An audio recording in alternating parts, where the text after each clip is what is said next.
Good morning and welcome to the Nordic Unmanned Q4 presentation here from our head office in Sandnes, Norway. I'm CEO Knut Roar Wiig, and with me today I have my COO Lars Landsnes and CFO Trond Østhaus that will support in the presentation. So first of all, we'll start with the highlights for the Q4 and 2021. So we landed and passed the 10 million euro mark for the year. This is according to what we announced to the market back in December. And the 10.4 million euro represents a 60% revenue growth from 2020. Our backlog in the end of the year ended at 59 million euros, and that's a backlog increase throughout the year of 87%. The Q4 revenue was 2.5 million euros, and the 2021 EBITDA was a negative 1.3 million euros.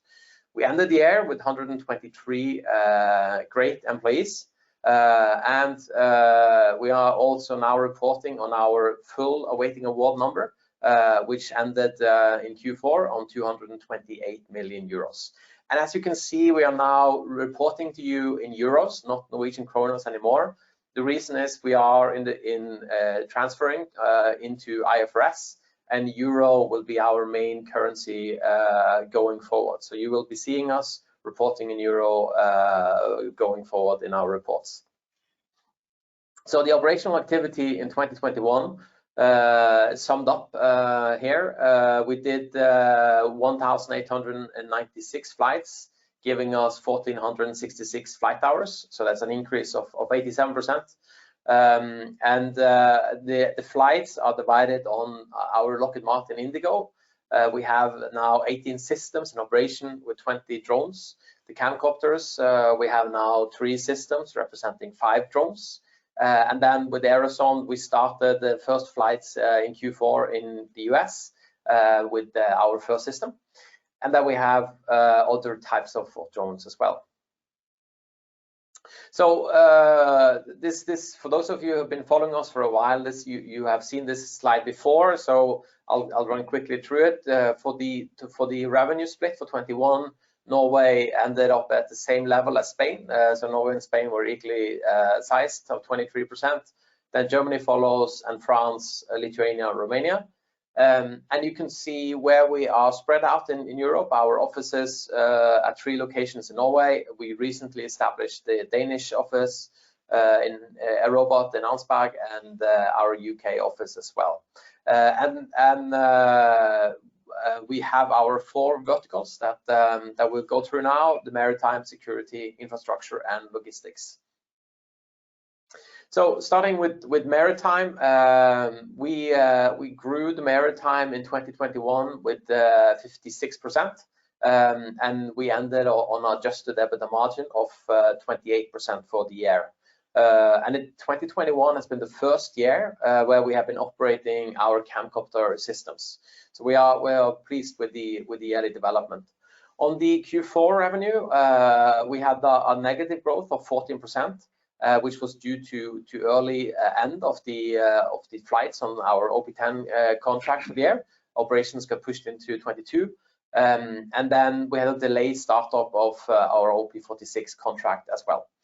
We did 20 days of operation in France, in Calais, and we did 44 days of operations in Spain, in the Strait of Gibraltar. And then we did 95 days on vessel-based operations, mainly fishery control activities. So going into 2022, we are preparing and have been preparing strongly for 22. And we are now looking at 10 simultaneous deployments for large and small drones. We expect the growth in this area to be close to 100%, with a strong backlog support of 90%. And we are achieving our economy for scale with improved operational efficiency for this area. And we are going to invest in our software platform for this year. We have started that investment last year, and this year we're gonna do the last bits. which is going to give us an increased EBITDA margin. And the sum of the improved efficiency and that investment is going to give us a good EBITDA margin for this year. And as Lars will come back to, we are fully utilized in the period from May to September in this area.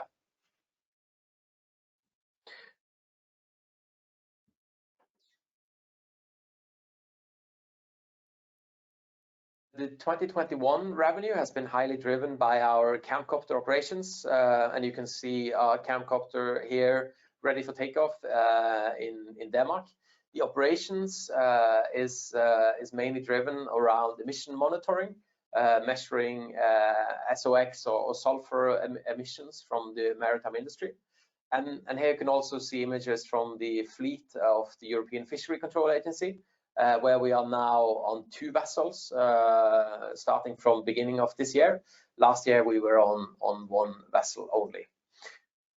Our contract portfolio with our largest client, EMSA, is divided into 4 different contracts, and the total contract, the current contract backlog value is just around 34 million euros for those contracts. We have 2 mature contracts, and we have the OP46 that we are starting on now, and the OP1 we started on in January. And this area has given us a significant environmental contribution in 2021. So we have been on oil spill operations, both on exercises and drills, but we also been into 3 live oil spill operations across Europe, spending more than 15 days providing live data of how the oil spills are drifting and changing. We have done 108 different vessels or industrial plant accredited emission measurements and verifications, so both NOx measurements, but also verification of CO2 emissions. We have done fishery control. We have been on 290 days of fishery control patrolling throughout the year. We participated in 51 search and rescue operations in 2021, spending more than 62 hours in the air, supporting other units in both detecting and providing live imagery of search and rescue operations. As you can see from the image here, this is from one of them, where we are assisting French authorities with a deflated dinghy that was detected in the water. We have overflown almost 1,300 vessels, done 776 measurements, and we have spent 93 hours in the air doing general maritime surveillance and searching for marine littering. And as you can see, our operations represents a CO2 reduction of 175 times the manned alternatives. And the manned alternatives are defined as a large helicopter or as a maritime patrol aircraft that could do the same as we have been doing in this. And that is then so our operations within this area saved the emission of 3,025 tons of CO2 last year. So it's a considerable environmental contribution we did last year. So going into the security area, we see a significant growth and market development, both in Q4, but also in 2021. So we grew the 21 numbers with 144%, ending at EBITDA margin of 15%. And Aerobot was a strong contributor in Q4. They got consolidated into our numbers from the 15th of October. And they are giving us a revenue for the quarter of 630K. And if you're looking at the qualification that they have done with the system, we have passed the first phase and are going into the production phase of the new drone, the AR100H drone. There are still some long lead times on components and systems that are pushing some of the backlog into 2022 with longer deliveries. And when we are moving into 2022, the tactical UAV integration has a huge potential for us. We are awaiting award within this area for more than 200 million, and the outcome could significantly impact the growth of the vertical in 2022 as quite a lot of those awards will have 2022 revenue effect. The economy of scale and the product mix will significantly increase the EBITDA margin from 2021.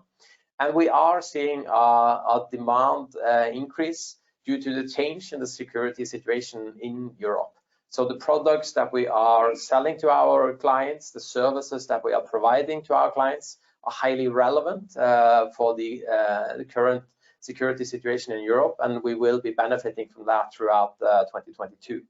And we see the highest period of activity from September to December in this area. So we'll show you a movie from the this is our Aerosonde flying in Odense at the Danish UAV test center. So they got a pneumatic launch, and it has a net recovery, as you can see here. So this is the air vehicle, and the system has more than 550,000 flight hours. So it's a highly mature solution that we are using. So talking about Aerobot, so they got integrated on the 15th, or consolidated from the 15th of October. And our total investment in the company accounts to 5.1 million euro.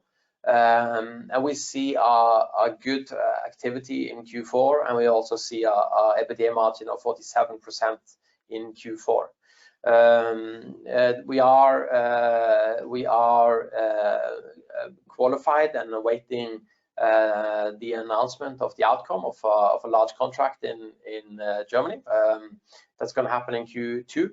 And the IP in Aerobot is the drone system, and the drone system it's going all the way from when they started the company back in 2006, and everything they have learned, developed, and the customer feedback that has been provided over that time, and into the new product that they are launching now. It's the back-end and front-end software. It's the skid logistical concept. It's the maintenance, repair, and overhaul system that they have at their facility, and it's the patent portfolio attached to many of these, both the hardware and concepts that they have developed. So over to infrastructure. The rail drone continues to explore the sweet spot in the market. And the rail is very important and will remain very important for infrastructure. The revenue grew 16% in 2021 and 40% in Q4. The framework contract with Norwegian Rail infrastructure owner Bane NOR is still the largest single contributor in our revenue. And when we're moving into the 2022 outlook, we are expecting the railway drone to be in operation in the US and in key markets in Europe. And the further development of both the specific operation, the type of data that we will be collecting, and the data platform will be a driver for the further growth within this area. And you can see a bit of graphics here about which parts of the rail that we are targeting for time being. And talking about the rail drone, we'll give you a sneak peek in the latest update here. You can see it out driving on the rail in classical Norwegian winter weather, or at least on the west coast. And it's all controlled over 4G from our operational center, which gives us a great scalability in this product. These are data sets collected with the drone using a LiDAR scanner, and we are on track with the development that we are planning for this product launch. So over to logistics. Some of you were watching when we did the update on the logistic vertical in the beginning of this year. We will give similar updates on all the four areas in between of the quarterly presentations. And the logistics ended last year on the 22nd of December with a breakthrough contract with Equinor of 2.7 million euros. We have done long-term business development behind that, obviously, and the contract opens both the expected 64 million euro market on the Norwegian continental shelf, but it also accelerates the opening of the Brazilian and Middle Eastern market, as we are world leading in going into this direction with offshore drone delivery for such a customer like Equinor. So the Equinor flights, there will be, as Lars will describe the flight plan, they will be using the latest camcopter that we received or accepted the delivery of this January. And we will be also using our own Stalker BT300.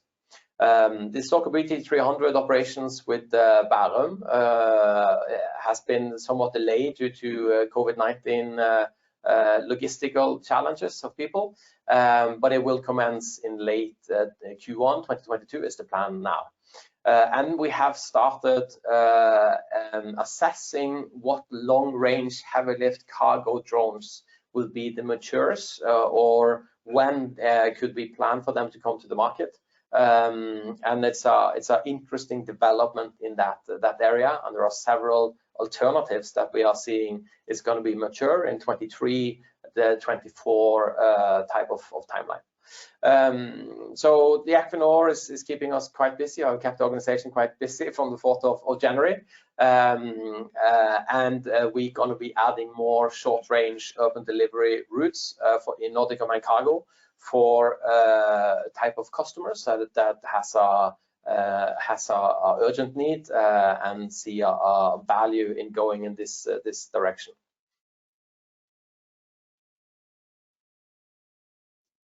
So this is the camcopter on the flight we did before for Equinor, or the first flight we did for them back in 2020.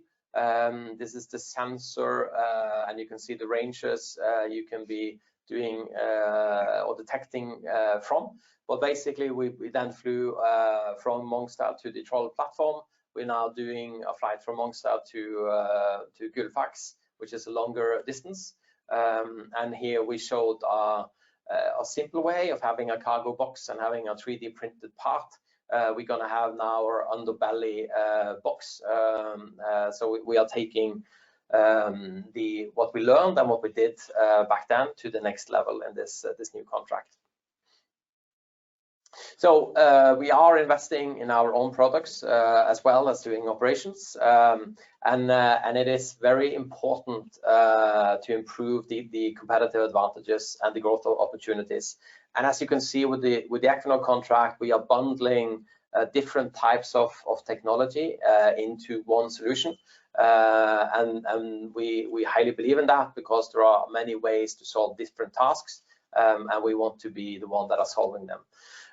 So we have completed the first phase of the Aerobot. As I said, we have completed the integration of the Heimdall payload, as you see our image of over there, both into the AR100, but also into the Lockheed Martin Indigo platform. So it could be used on any of the Lockheed Martin Indigo 3 and the coming Lockheed Martin Indigo 4.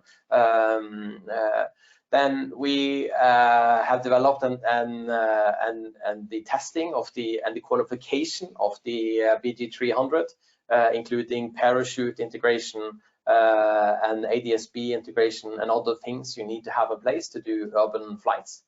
The railway drone project is ready to be launched for the customer and to start the collection of data.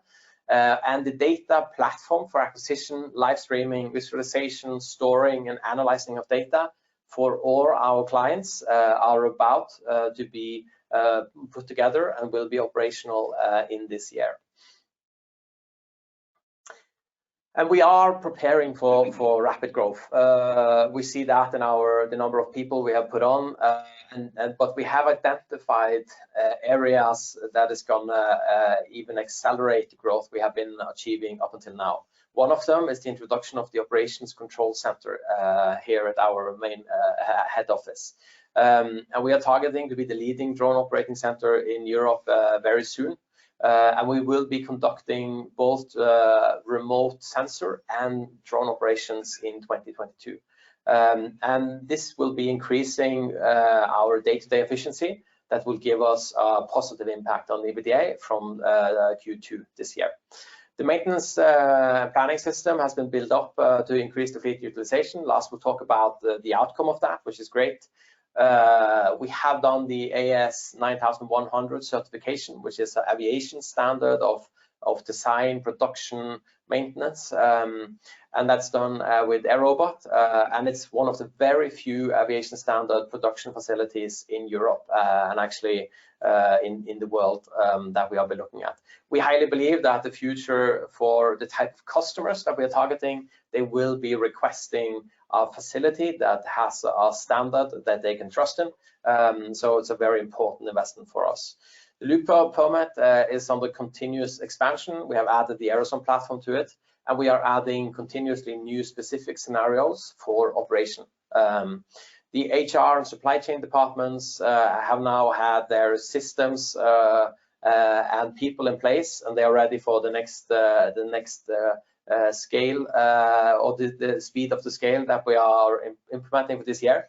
And the new ERP system has been implemented. And we're also building local footprint. So we've done that in the UK with establishing Nordic Unmanned Limited, and we've done that now in Denmark with establishing the Nordic Unmanned DK. So looking at the group and summarizing this up, Trond, come on. Yeah, so let me sum up the numbers for the group. Q4 ended up at 2.5 million. That's in line with what we did in 2020. For the year, 10.4 million euros. That's a 60% growth from 2020 and a CAGR of 83% over the last 2 years. Adjusted EBITDA 1.5 million negative. That's adjusted for COVID cost. We saw a significant decrease in COVID cost in the fourth quarter, approximately half of what we saw the previous quarters. So it was 80,000 euros in the fourth quarter. For the year, negative with 1.3 million euros with a COVID adjustment of 700,000 approximately. It's our mature verticals that are growing, as Knut Roar has mentioned, with 56% for Maritime and 144% with insecurity and with healthy margins. Limited revenue, but high development activity and commercial traction around our emerging verticals, infrastructure and logistics, both with the expected breakthrough year in 2022. We're continuing to invest in the Nordic Group platform, both organically and through M&A. We are also on track on our listing on the Oslo Stock Exchange, and that will happen in the second quarter. We are building the organization, both the organization and systems are prepared for 2022 growth, and we plan to fly more than 3,000 hours on our larger systems. Lars will tell more about that in a minute, and that's 3 times what we did in 2021. Growth and being prepared has a cost, and in the fourth quarter we had 1.25 million in development overhead and administration costs, and the number for the year ended up at 3.72 million in cost, and that's include one-offs and inventory write-downs of 375,000 euros. Our financial position, available liquidity of 11.1 million. That's 5.6 million in cash. It's 2.2 million in available overdraft and 3.3 million of available credit lines for fleet expansion.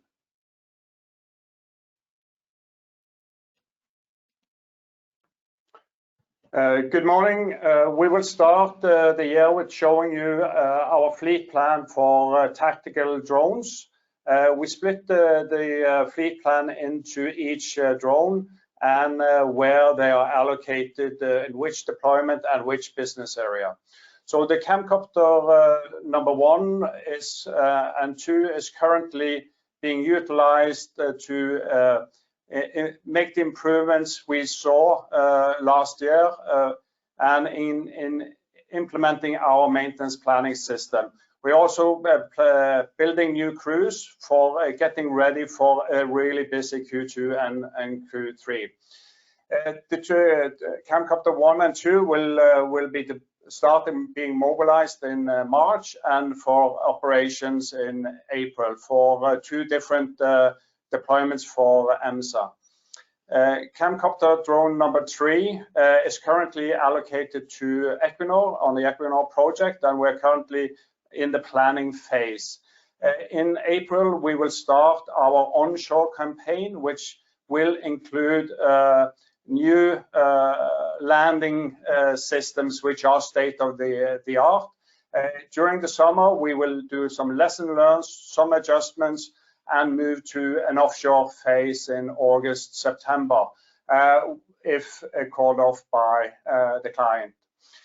Camcopter number 4 is currently being targeted to do a SOx and NOx campaign here in Norway and qualify the emission monitoring sensor technology from our daughter NUAir, before it then goes to EMSA deployment number 3 of this year, where we are expecting high utilization and could be up to 24/7 type of activity. As you see, we have a record-breaking 4 simultaneous activities during Q2 and Q3, and Camcopter drone number 5 will be our fleet backup and maintenance spare. At the end of the year in Q4, we are currently planning for drone number 3 and 5 of the Camcopter fleet to be allocated to Brazil, and Camcopter drone number 1 to the Middle East, while we are utilizing drone number 4 for improvements, lesson learned throughout the year, and training the new crews for getting ready into 2023. Aerosonde system, our second tactical UAV or drone, number 1 and 2 is currently in Denmark, in Odense, where we are building full operational capability, training our team to be ready for operations for EMSA in April, May of this year. In addition, we are building the data solution, taking the data from the drone through our cockpit and down to EMSA's data center within Europe. There we have a latency requirement of minimum 2 seconds from capturing the data to the data is down at the data center. In addition, we currently have 3 demos for potential clients into the security segment. Our Camcopter number 3 will be ready for in June, July, and will be allocated to new crew training. And potentially we have it's allocated to customer training in the security segment from August onwards. To be able to perform all of these activities, we have to have a good crew, and our fantastic crew ended the year with 123 employees, and we are currently planning for the outlook for the year is up to 210 employees by the end of the year. The increase will most come from new pilots, new technicians, and sales resources to foresee the growth is delivered. Okay, thanks for that, guys. So if you look at the market outlook, as said, we're entering the year with a 59.5 million euro backlog. It's an 87% backlog increase throughout the year, and we had an increase of 1 million euro throughout in Q4, and the backlog stretches now into 2026. And if we look at the CRM pipelines, we are giving you some new numbers and new highlights of what's going on here. So we are now going to be reporting on both what we are waiting award for. So that's 228 million euros, and that's 17 opportunities in total that is built into that. So historically we have told you just a flavor of them as contractual triggers, but that's the full number that is in there now. We see an increase in the CRM pipeline of 12% in the quarter and that's the total number is now 1.2 billion euros. Interestingly enough, as you can see from the map shows all the different places where we have CRM inputs from. So you can see that spread out throughout the world, but Europe still represents 86% of the pipeline value. And that is giving us still a large untapped market of opportunities, which is great for us. So the target for this year is to end the year with a 1.5 billion euro CRM pipeline value. And we are targeting a backlog of more than 50 million euro for delivery in 2023. And if you look at the revenue outlook, we are trying to give you an understanding of the different areas where will the revenue come from with this left-hand side structure here in percentage. And then on the revenue potential, you can see the comparison between our 2021 revenue of just above 10 million, our 2022 backlog of 18.5, and then there is an area above there that will be influenced by the awards that we are expecting going forward in this year, both in the short term and in the long term. So the main contract triggers the next 6 months, some of these you recognize, offshore energy in Brazil. There's a new one called Perimeter Security Solution, which is an interesting one. The tactical UAS, you have seen that before as well. Railway drone will have several strategically important, but not necessarily very large in the first stage. There is still the global energy major, and there is the armed forces in Germany, where the bid is 145 systems and 10-year maintenance, repair, and overhaul activity for the client. So going forward, we will tell you about the total value of the contract trigger, so waiting what the amount of different input, which is 17, and then we will show you some of them at this slide, as there are too many to show everybody at the same time. And if we look at the outlook and what we are expecting and guiding on, the staff increase is there. We are expecting a revenue growth for this year to be around 3 times 2021, and more than 80 million euros are already secured in the backlog. The 2022 EBITDA, we are expecting a full year EBITDA margin between 10 and 20%, and we are expecting a negative margin, EBITDA margin in Q1. We are expecting a positive growth in Q1 from on the revenue side, and then in the Q2 to Q4 we are expecting positive EBITDA, and as you can probably figure out with the maths, a very high growth in those quarters as well. We are still pursuing M&A opportunities in Europe and the US. We are working on our US strategy, and we have matured that quite a bit over the last quarter. And for 2025, we're maintaining our target, now changed into euros, so 400 million euros. And now we are telling you that we are expecting EBITDA margin above 20% in 2025. And the fleet increase, the value of the fleet will continue to increase, but not as much in 22 as it did in 21. But we are looking at a 21 million euro fleet value by the end of this year.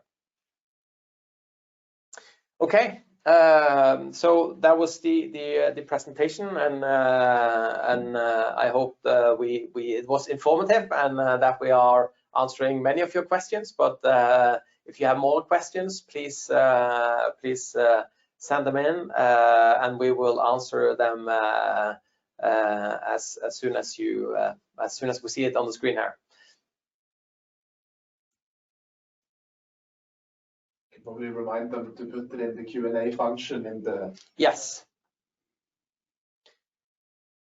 Okay, so any update on the switch to the main list Oslo Børs? Yes, as we said, it's going to happen in Q2 after the annual general assembly. So when do you expect to start work in Brazil? That was delayed. So if you look into the fleet plan, what we have basically done is to show you our maximum capacity, how we're going to use it, and when we have available capacity. So that's Q4. That is the first potential that we have.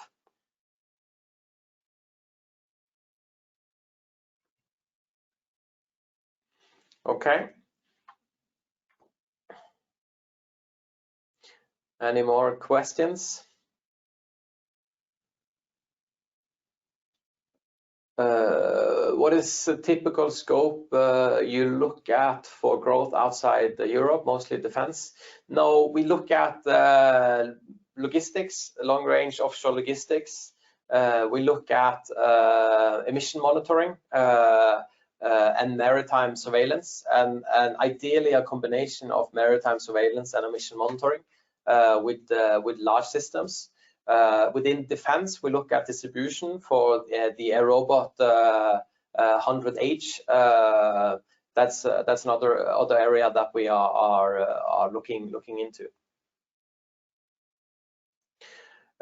You mentioned barely, but given the Ukraine-Russia situation, is there something that you can benefit on?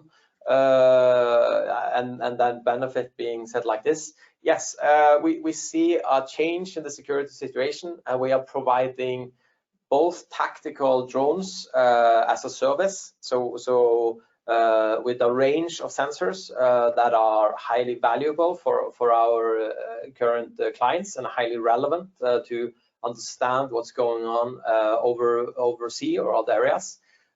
So we see our interest for that, or increased interest for that, and the lead time of getting that equipment into Europe or having it operational, we are talking several years if you want to start from zero. So that's one area, and then at the same time we are acting as a system integrator and providing training, maintenance, overhaul, or we can be flexible in going in a hybrid delivery model where we can operate and then deliver later. So both of those areas we see increased interest for, and we expect a positive revenue result out of the increased interest. What is the probability adjusted value of potential contract next 6 months? That's a good question. So we have a historic win rate of 50%. That's the only data point we have when it comes to our win rate. That has gone slightly down the last quarter from Q4, but we have a target of maintaining win rate not lower than 50%. But we have not done value adjusted analysis of what you're asking for. So that's a general answer. What is the feeling about the contract with the Danish defense? So we have reported that we are working on a large contract that we did a positive test flight for in the beginning of this year.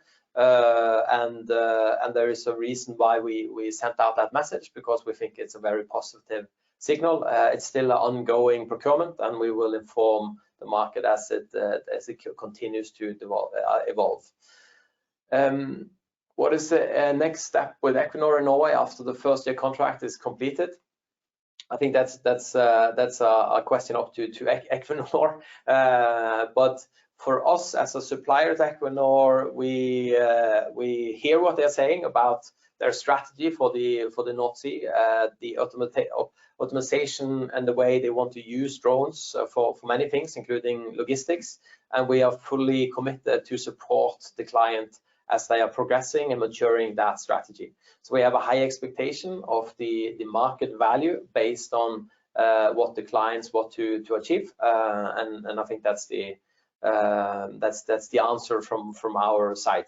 But we definitely do not think that that the use of drones for logistics in the North Sea is something that's not going to happen. We definitely think it's going to happen, and we definitely think that it's going to change the way logistics are being operated in the North Sea, and it's going to affect the type of logistical planning that you could do with drones. But it's also going to change the way search and rescue capabilities will be used in the North Sea. So let's see here. There is do you expect positive net income in 2021? I guess that must be 2022. Trond, would you like to answer that?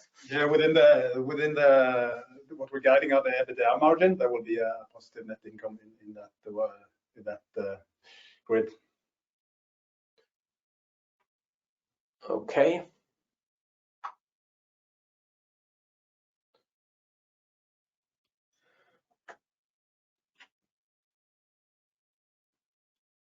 Any more questions? So we are trying to answer all the investors' questions on our ir@nordicunmanned.com email. Some of you are frequent users of that, and we're trying to be as available as possible, and trying to be as transparent as possible as well. So do send follow-up questions on that side, or if you want to talk with us, also book meeting with us, please do, and we are available for you to answer your questions. Okay, I think we will sum it up here, and we'll get back to you for more questions if you send them in. Okay, so thank you all for listening. It's a pleasure to see so many of you getting our update on the quarterly report, and stay tuned for a very busy year, and we will be reporting to the market as we are progressing.